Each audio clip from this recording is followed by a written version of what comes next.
उपनिषदों की कथा के अनुसार सृष्टि के प्रारंभिक काल में ब्रह्मा ने जीवों, खासतौर पर मनुष्य योनि की रचना की। लेकिन अपनी संरचना से वे संतुष्ट नहीं थे।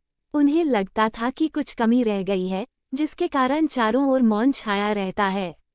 हालांकि उपनिषद व पुराणों में ऋषियों के अपने अपने अनुभव हैं, लेकिन यदि यह हमारे पवित्र सतग्रंथों से मेल नहीं खाता तो इसे मान्य नहीं किया जाता।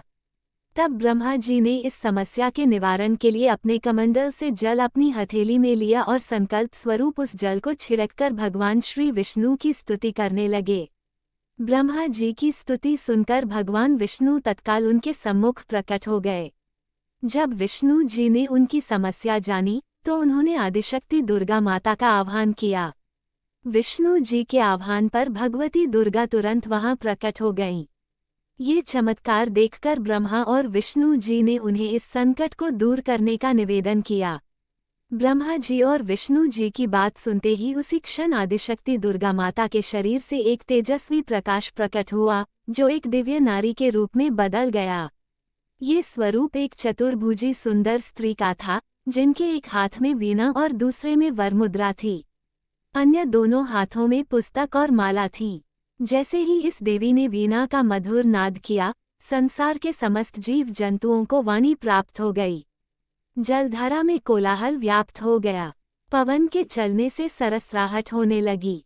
तब सभी देवताओं ने उस दिव्य देवी को वाणी की अधिष्ठात्री सरस्वती कहा। फिर आदिशक्ति भगवती दुर्गा ने ब्रह्मा जी से कहा, मेरे तेज से उत्पन्न हुई ये देवी सरस्वती आपकी शक्ति बनेंगी।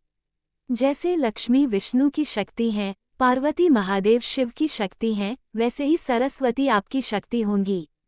ये कहकर भगवती दुर्गा सभी देवताओं के देखते देखते वहीं अंतर्धान हो गईं। इसके बाद सभी देवता सृष्टि के संचालन में संलग्न हो गए। सरस्वती को वागीश्वरी, भगवती, शारदा, वीणावादिनी और वाग्देवी सहित अनेक नामों से पूजा जाता है। वे विद्या और बुद्धि की अधिष्ठात्री देवी हैं। संगीत की उत्पत्ति करने के कारण उन्हें संगीत की देवी भी कहा जाता है।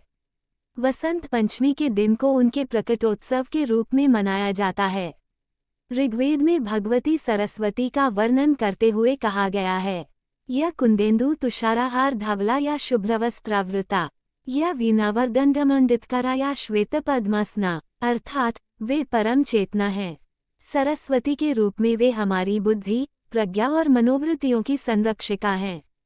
जो भी आचार और मेधा है, उसका आधार भगवती सरस्वती ही हैं।